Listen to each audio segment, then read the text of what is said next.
Дүйнөдөгү эң брендтик телефондордун бири бул Samsung компаниясына тиешелүү. Компаниянын документтик аталышы Samsung Group. Анткени ал жерде техниканын ар кандай түрү чыгарылат. Анын мекени Түштүк Корея.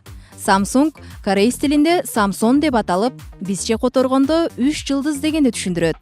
Анткени Samsung компаниянын негиздөөчүсү Ли Биондун 3 уулу болгон. Samsung'тун башкы кеңсеси Кореянын Сувон шаарында жайгашкан. Аталган компания 1938 жылдан тарта аудио, видео жана үй тиричилик техникаларын чыгарып келет. Ал эми Samsung электроника үлгүсүндөгү телефондор сатыкка 1969 жылдан башталган. 2005 жылы биринчи жолу Samsung'та атааңдаш пайда болот. Бул Япониянын Sony электроникасы эле. Аны жолдо калтырган соң 2007 жылы Американын Motorola компаниясын жеңип чыгат. 2008 жылы 21 апрелде Samsung Group'тун төрагасы Ли Гонхи салык төлөөдөн качкан деген айыптар менен отставкага кеткен. 2009 жылы компания кайрадан финансылык абалын түптөп, $117 миллиард киреше табат. 2011 жылы Samsung үлгүсүндөгү 300 миллион телефон сатылат. Мындай көрсөткүч буга чейин бир гана Nokia телефонунда болгон. Эң көп пайданы 2014 жылы Galaxy Note 7 үлгүсү чыкканда табышат. Бирок бул ийгилиги узакка созулган эмес. 2016 жылы Galaxy Note'тун батарейкасында кемчилдик бар экени далилденип, сатуу токтотулган. Ошентсе да Samsung брендтик үлгүсүн жоготпой, ар жылы жаңы программадагы смартфондорду чыгарып келет.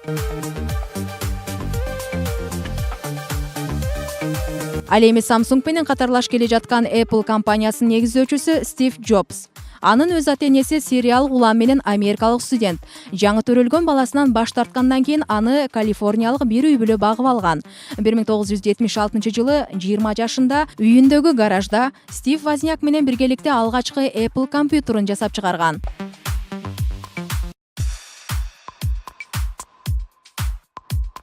Андан түшкөн каражатты Apple 2 компьютерин жасоого сарптаган. 10 жылдан кийин Apple гаражда иштеген 2 кишиден 4000 кызматкери бар $2 миллиард компанияга айланган. iPad өңдүү MP3 музыка ойноткучтары ал кезде башка атактуу фирмалар деле чыгара келген. Бирок алар Apple'дай болуп ийгиликке жетише алган эмес. Андан кийин чыгарылган iPad дүйнө жүзүндө 10 миллиондогон нуска менен сатылса, атаандаштары алдыңкы компьютерларын сата албай, бааларын арзандатууга аргасыз болууда. Ага чейин 2007 жылы биринчи iPhone пайда болгон.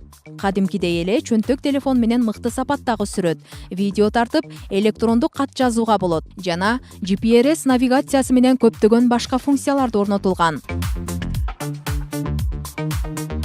Компаниянын маалыматына караганда 4 жылдын ичинде дүйнөдө 100 миллион дана iPhone сатылган. Азыркы учурда iPhone менен Samsung бири-бирине тирешкен эң алдыңкы трендтик компаниялар болуп саналууда. Самара Халилова, Манас Мусаев, Ынтымак, Позитив программасы.